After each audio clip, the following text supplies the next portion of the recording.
Hello everyone.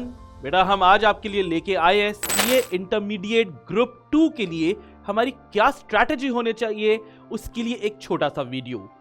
अब group 2 की अगर अपन बात करते हैं बेटा तो देखा जाए तो आपके पास है चार सब्जेक्ट कौन कौन से। पेपर नंबर 5 है एडवांस अकाउंटिंग, 100 नंबर का हमारा एक ये पूरा पेपर है। Paper number 6 auditing and assurance, paper number 7 EIS and SM और हमारा आखिरी पेपर है FM and economics for finance. ये चार पेपर है, चार पेपर मिला के 100 नंबर के हमारे ये टोटल है। लेकिन अगर डिटेल में जाएंगे तो ये टोटल हो जाते हैं 6 सब्जेक्ट कैसे 6 सर? क्योंकि एडवांस अकाउंटिंग एक सब्जेक्ट है, ऑडिटिंग एंड एश्योरेंस भी एक सब्जेक्ट है, लेकिन जो 7th नंबर वाला अपना पेपर है EIS वो 50 नंबर का है और 50 नंबर का है हमारा स्ट्रेटेजिक मैनेजमेंट।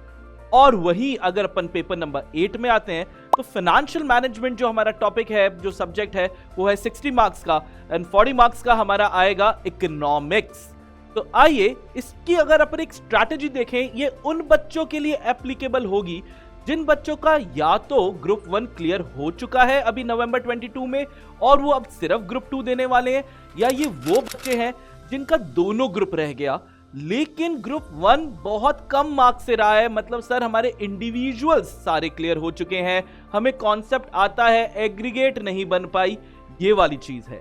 तो जब हम इस पे बात करते हैं तो बेटा कौन लोग हो जो सिर्फ ग्रुप 2 पे अभी हम फोकस करेंगे, पढ़ाई कैसे करनी है, कितना समय लगना चाहिए, क्या क्या चीजें करनी चाहिए और कब तक हमारा सिलेबस खत्म हो जाना चाहिए, कितने रिविजन्स करने चाहिए, रिविजन कहां कहां से करने चाहिए, ये सारी बात आज अपन करने वाले हैं।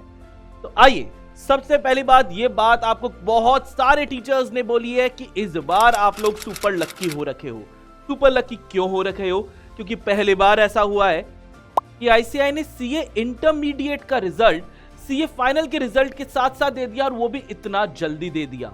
जब रिजल्ट इतना जल्दी आ चुका है तो हमारे पास मई 23 के लिए काफी अच्छा खासा समय बचा हुआ है।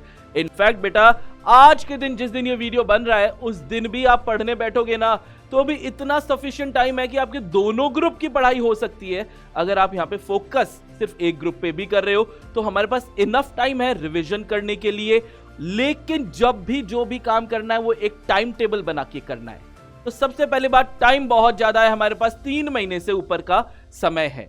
अब अगर अपन सब्जेक्ट्स की बात कर रहे हैं तो सब्जेक्ट्स को बेटा आप डिवाइड कीजिए।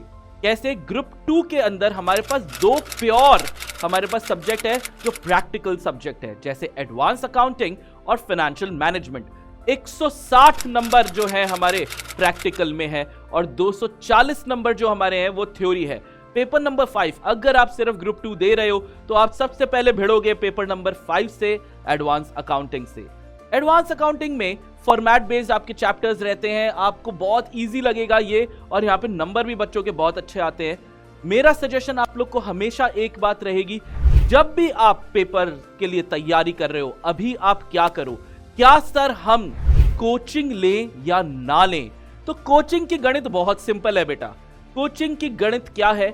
अगर आप ग्रुप 2 ऑलरेडी दे चुके हो और आप इंडिविजुअल एग्जाम्स में क्लियर कर चुके थे, 40 लाने में आपको तकलीफ नहीं थी, मतलब आपके कॉन्सेप्ट्स में कोई बहुत ज्यादा मेहनत की जरूरत नहीं है, कोचिंग लेने की बहुत ज्यादा आवश्यकता नहीं है, तभी कोचिंग लो जब आपके कॉन्सेप्ट पूरे के पूरे साफ हैं। मतलब सर ये पूरा का पूरा चैप्टर ही नहीं आता है, नहीं तो कोचिंग की कोई खास जरूरत आपको नहीं है। लेकिन सर किसी पर्टिकुलर सब्जेक्ट में तो हम पूरे ही उड़ गए सर, 40 भी नहीं बैठा पा रहे हैं हम, तब यार उस सब्जेक्ट की आपको पर्टिकुलर कोचिंग ले लेनी चाहिए, उसमें बिल्कुल भी आपको डिले नहीं करना चाहिए।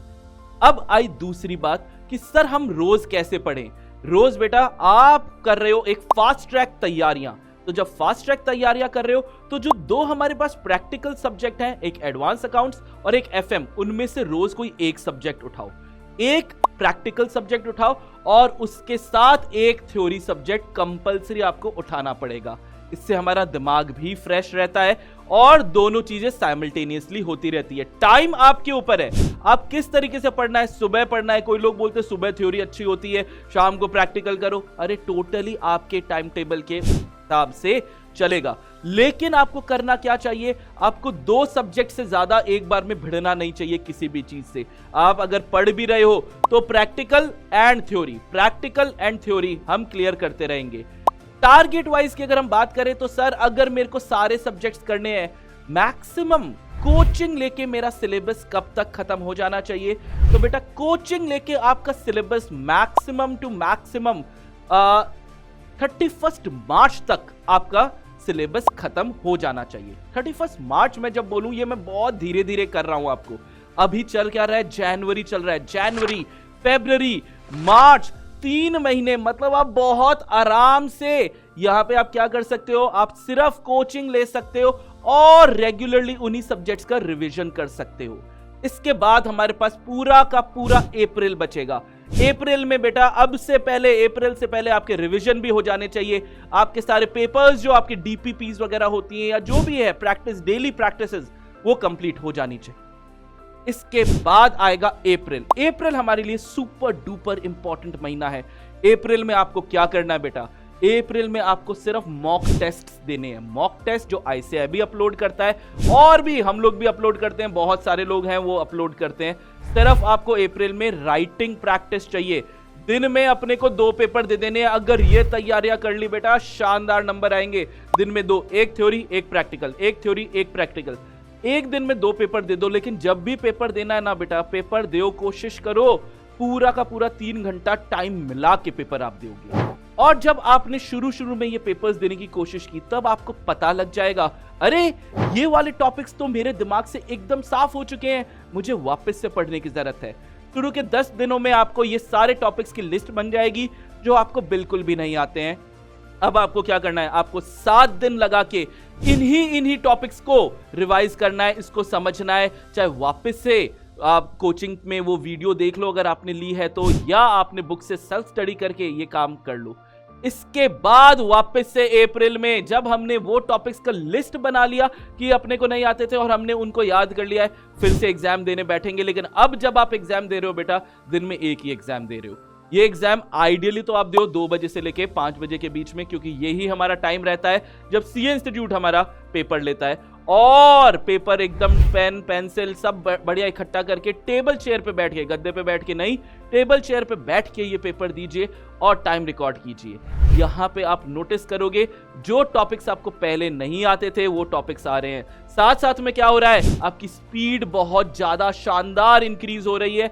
और स्पीड इतनी मजेदार हो गई है ना बेटा, पेपर अपन 100% अटेम्प्ट कर पाएंगे। और जैसे ही हमने 100% पेपर अटेम्प्ट किया, पास होने की प्रोबेबिलिटी अपनी बहुत सारी बढ़ जाती है।